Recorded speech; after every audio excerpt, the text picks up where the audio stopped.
Welcome to the quantum space, Innovating Trust. I'm Steve Atkins, and this is our Christmas special.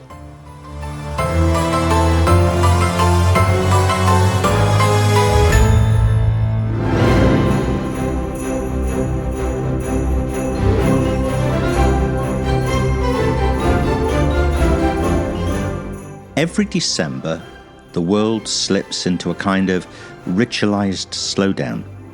Emails slow to a trickle, deadlines become aspirational, and even the cybersecurity alerts seem to take a cautious step back, as if malicious actors also fancy a mug of mulled wine and a few days off.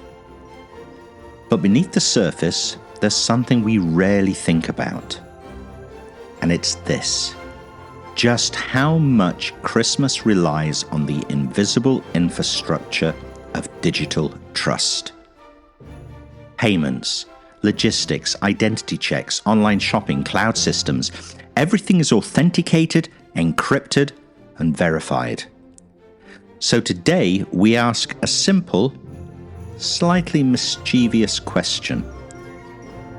What would happen if the encryption that holds our world together didn't? And from that question unfolds our story. It's a story about ciphers, Santa, Shore, Sphinx Plus, sleigh optimization algorithms, and why Christmas might be the perfect metaphor for the future of secure digital systems. This is the Encryption of Christmas. So join me and let's begin.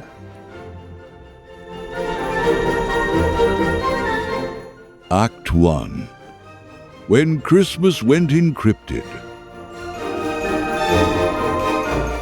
Imagine Christmas Eve in a hyper-digital future which, let's be honest, is basically now. There are 3 billion packages in transit worldwide. Private and public transport systems synchronize via satellite timing. Families are sending last-minute payments, e-cards, and video messages. Retailers experience the biggest single e-commerce spike of the year. Hospitals run reduced staff rotas but rely even more on digital systems. And border systems handle one of the busiest travel periods on the calendar. And every single one of these touchpoints relies on encryption. Not the abstract mathematical kind, the very real algorithm that underpin the digital rituals we now consider seasonal. Without encryption, Christmas collapses in minutes. So let's play it out. The payment rails that handle festive shopping.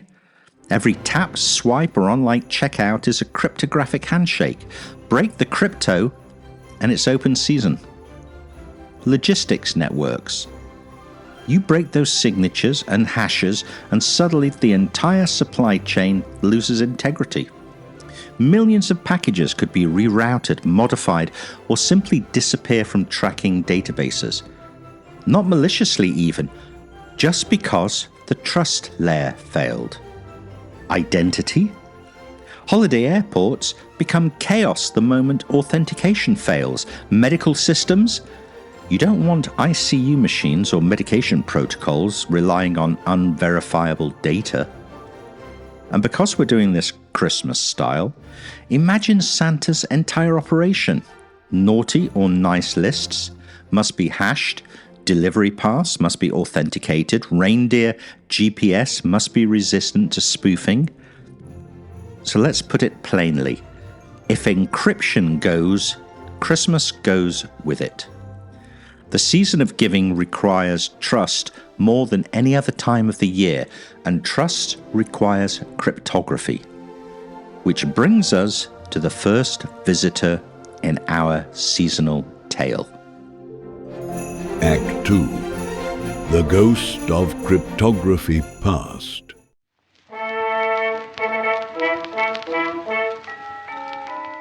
The Ghost of Cryptography Past takes us centuries back. Early ciphers were simple: Caesar shifts, substitution tables, invisible inks. These were the cryptographic equivalent of children hiding their Christmas list under mattresses. But the stakes changed.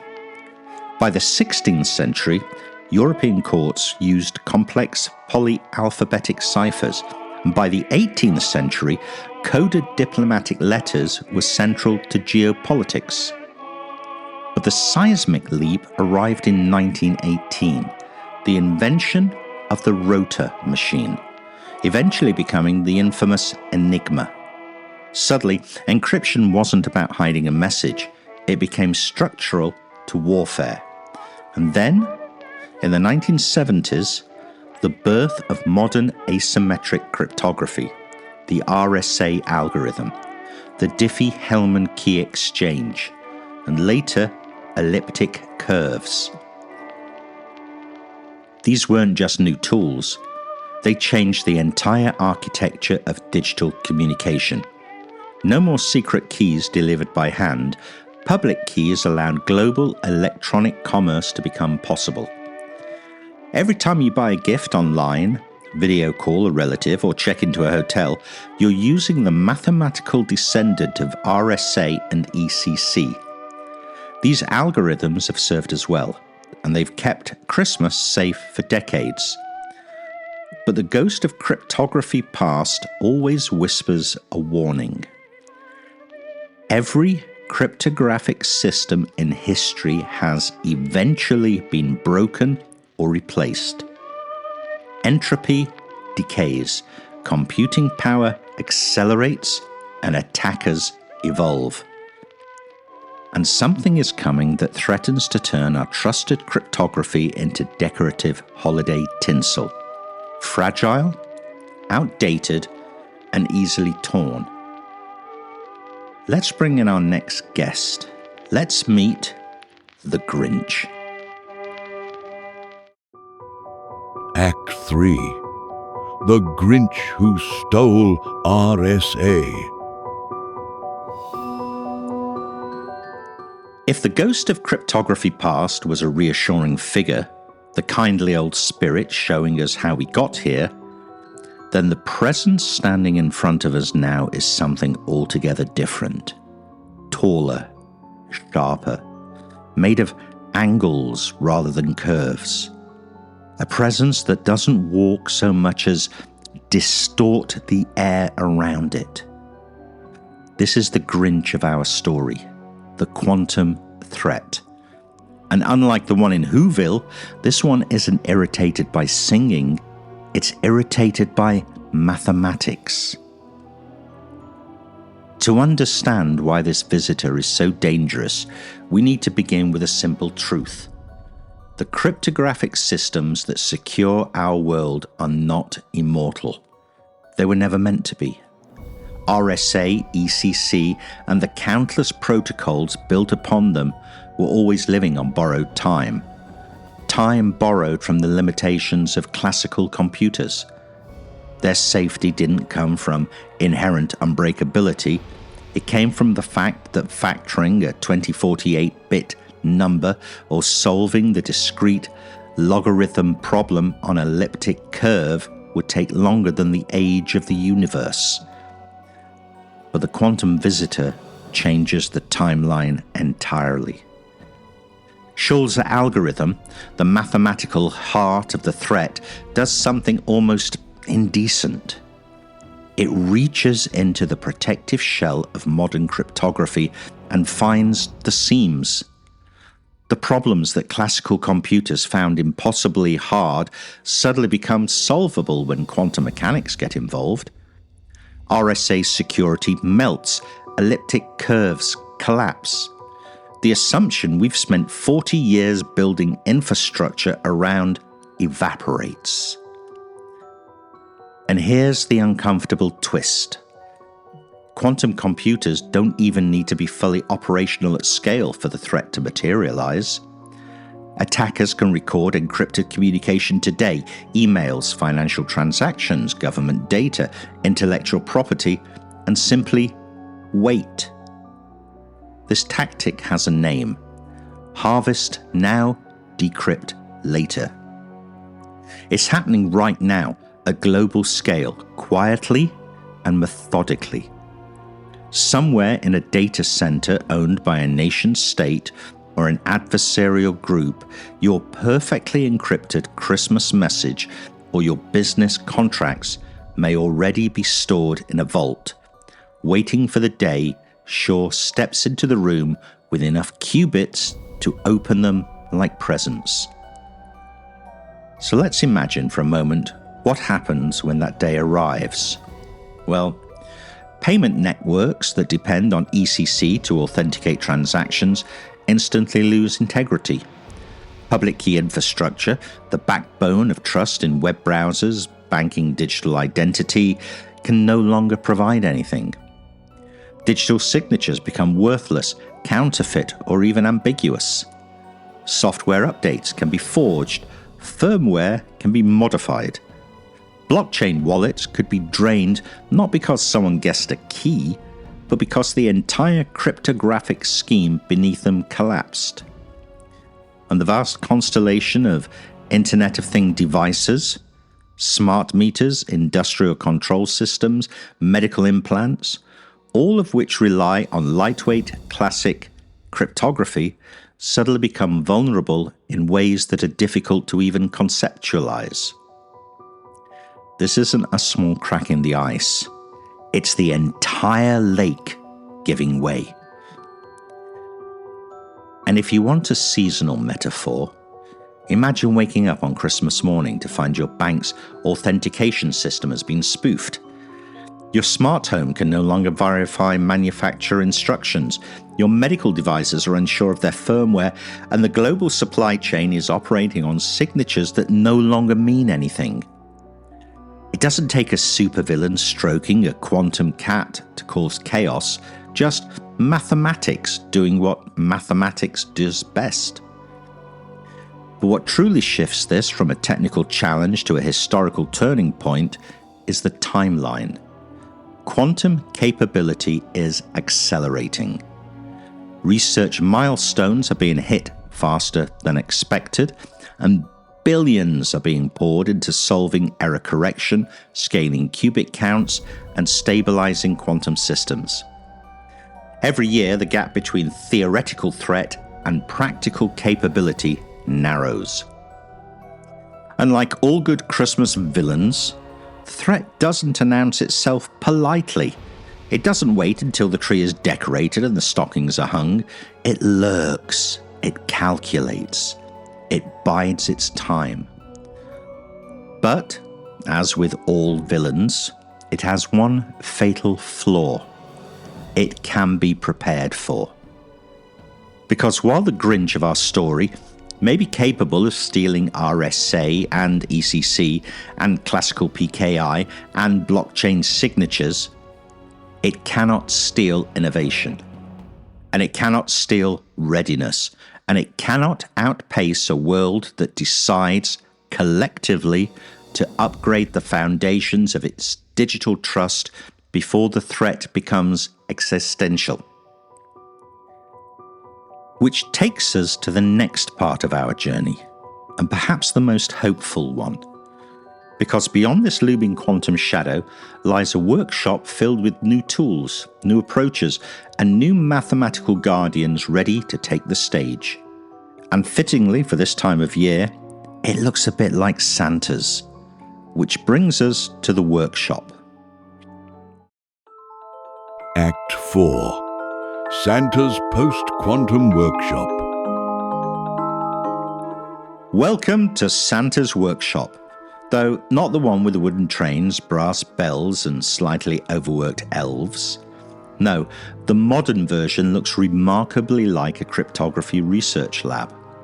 Gone are the hammers, nails, and brightly coloured paints, and in their place sits racks of secure hardware, post-quantum development kits, and surprisingly cheerful elves analysing lattice problems. This is where the future of trust is being quietly engineered. The first thing you notice as the doors swing open is that the old reindeer team has been retired. In their place stand new creatures with names that sound more like exotic code words than festive companions: Kyber, dilithium, Sphinx Plus. They're not pulling Slay, of course, but they are pulling the entire security model of the post-quantum digital world. Kyber handles the key exchange that starts every trusted connection. Dilithium provides the signatures that verifies who's who and what's real. And Sphinx Plus stands off to one side, resilient and stateless, providing a fallback signature scheme built on hash-based constructs that have withstood decades of scrutiny. Together, they're the new foundations of digital trust, the modern reindeer team keeping Christmas running in a quantum age. But as every good cryptographer knows, algorithms alone don't save the day. The next room in the workshop reveals something equally critical: hardware. In this PQC future, secure hardware is no longer an optional nice-to-have. It's the Slay itself. Devices need to safely store keys that are far larger than their classical predecessors, often several kilobytes instead of a few dozen bytes. They need to process signatures that are heavier and verification routines that place greater demand on memory and bandwidth. You can see smart cards with upgraded secure elements, hardware wallets designed to handle quantum-safe signatures, and prototype identity documents being tested with new cryptographic firmware. Even the elves, now apparently certified security engineers, are running tamper-resistant tests on embedded secure enclaves. And in one corner of the room, glowing faintly like a magical lantern, sits a quantum random number generator.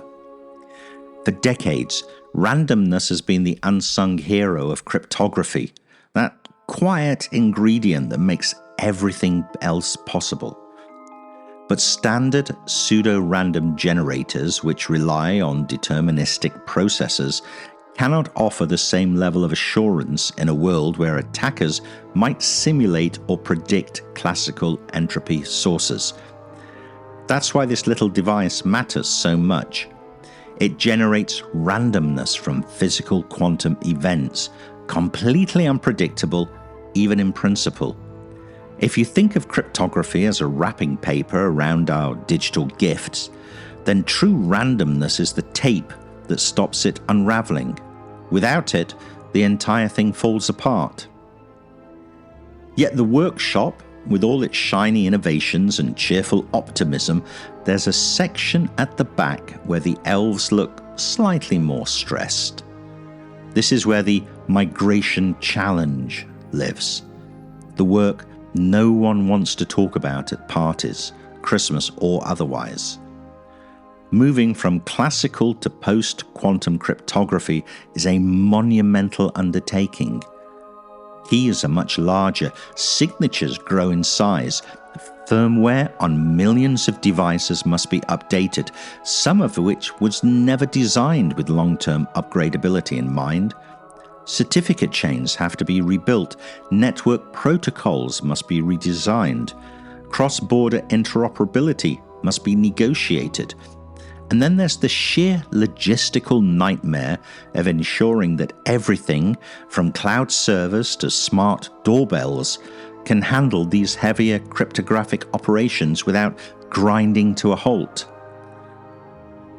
Watching the elves wrestle with these challenges, you realize something important. This transition will take years, maybe a decade, maybe longer. But delaying it only makes the eventual shift harder. Despite the challenges, though, the workshop radiates a sense of determination. The elves are not working alone. Around the world, nations and industries are racing to prepare. The United States has laid out its CNSA 2.0 migration strategy, effectively telling federal agencies to get post-quantum ready now. Europe is weaving PQC readiness into EIDAS 2.0, NIS 2, and digital identity schemes. China is investing heavily in quantum communications and domestic PQC research. Payment rails, financial institutions, and cloud providers are all beginning the slow, quiet migration. ID manufacturers are already prototyping the next generation of smart cards, and even mobile networks and browser vendors are rolling out hybrid cryptographic models, bridging the classical and the quantum eras. And this realization that the world is collectively re-engineering its trust architecture is what gives this workshop its energy. The scale is massive, the work demanding, but the purpose is clear. Build a digital world that survives the quantum epoch and keeps working even when the computing paradigm shifts beneath our feet. Santa's post-quantum workshop isn't just a whimsical metaphor, it's the reality of what must be built. A world where cryptography can withstand whatever comes next. A world where secure hardware keeps our identities, wallets, and devices protected. A world where randomness is truly random. A world where the system underpinning our lives, and yes, even Christmas, are resilient by design. And in this workshop, you understand something fundamental. This isn't about replacing old algorithms with new ones. It's about redesigning the future of trust itself. Act 5. The Meaning of an Encrypted Christmas.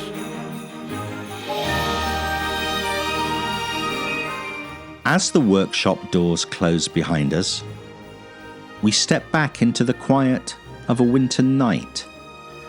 A moment of calm after an avalanche of algorithms, entropy sources, and cryptographic sleigh mechanics. The snow is still falling in small mathematical patterns, each flake as unique and unpredictable as the quantum randomness we now rely upon. And it's here, in this gentle calm, that we begin to consider what all of this actually means. Because for all the talk of kyber, dilithium, tamper-resistant chips, and quantum adversaries, the heart of this episode isn't technology, it's trust. And Christmas, whether you celebrate it religiously, culturally, or simply as a welcome pause at the end of a chaotic year, is fundamentally a trust ritual. Think about it. Children trust that someone will deliver magic. Families trust that they'll come together.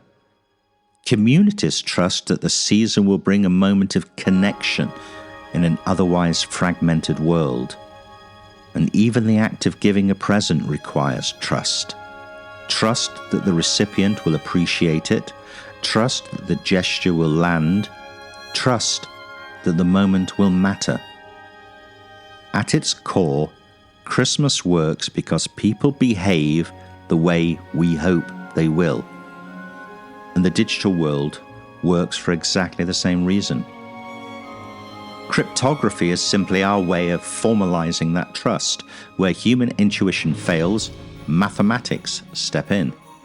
Where distance breaks traditional bonds, cryptographic keys rebuild them. Where we cannot see the other side of a transaction, a signature proves identity. And where we cannot guarantee good behavior, protocols enforce it. So when we talk about the encryption of Christmas, we're not merely suggesting that your holiday photos or online purchase depends on secure algorithms. We're acknowledging something deeper, that trust itself has become a technological artifact, engineered, standardized, encoded, and transmitted billions of times each day. Now, As quantum computing rises on the horizon, we're confronted with a rare moment in history, a moment of re-evaluation, a moment where the systems we've relied upon for decades must evolve, where the world must collectively decide that trust is worth preserving, even if the cost is inconvenience, redesign, or difficult migration. In many ways, it mirrors the deeper message of the season. Christmas has always been about preparing for what comes next. It's about hope, not blind hope, but chosen hope. It's about the willingness to build something better, even when the future feels uncertain. It's about recognizing that traditions survive not because they are static, but because they are renewed, reinterpreted, protected. And the same is true of our digital infrastructures. We don't preserve trust by clinging to old algorithms. We preserve it by evolving intelligently, rigorously, collaboratively. Think of a family that hands down the same story every year, each generation adding something new while protecting the heart of it. And that's what PQC migration really is. A generational upgrade of the trust story that defines our digital world. And yes, quantum risk is serious. Yes, we will face complex challenges in the next decade. Yes, the migration will be messy, expensive, and sometimes frustrating. But the alternative, a world where our infrastructure becomes unreadable, untrusted, or manipulable, is far worse. A world where signatures can be forged, where identities can be spoofed, where payments can be intercepted, where the systems we depend on every day, including those that enable the holiday season, simply stop being reliable. The encryption of Christmas is a reminder that we have a choice to prepare, to collaborate, to strengthen, and to recognize that trust is not a passive state. It's an ongoing act of construction. And as we look ahead, beyond Christmas, beyond quantum announcements, beyond the slow march of upgrades, we see something encouraging. A world willing to secure itself, a world where nations, industries, researchers, and innovators are all working quietly and determinedly towards a future where trust is not fragile, but resilient by design. So perhaps the meaning of this encrypted Christmas is not fear of disruption, but the celebration of our capacity to adapt, to protect what matters, to innovate even when the problems seem impossibly large. And if we do this right, if we commit to building a quantum-safe foundation for the next century, then Christmas and everything it symbolizes about trust, hope, and connection will remain intact for generations to come. The encryption of Christmas is not a defensive act. It's a gift to the future, a commitment that the systems we build today will still be standing when today's children inherit them tomorrow. And that, more than any present wrapped under a tree, is truly something worth celebrating.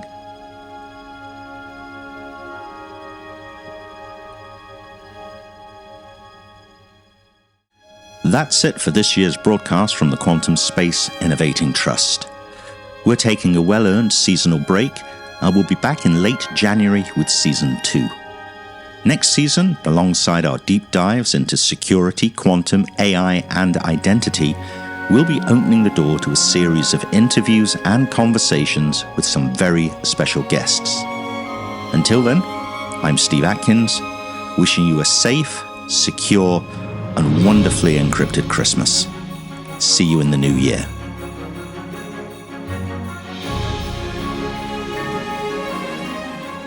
You've been listening to Innovating Trust from the Quantum Space.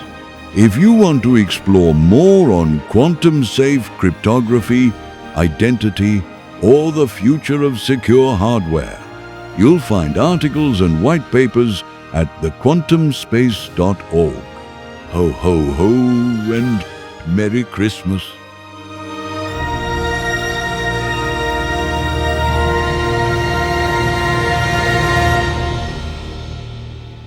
This was Innovating Trust, a quantum space podcast edited and produced by Crown Communications.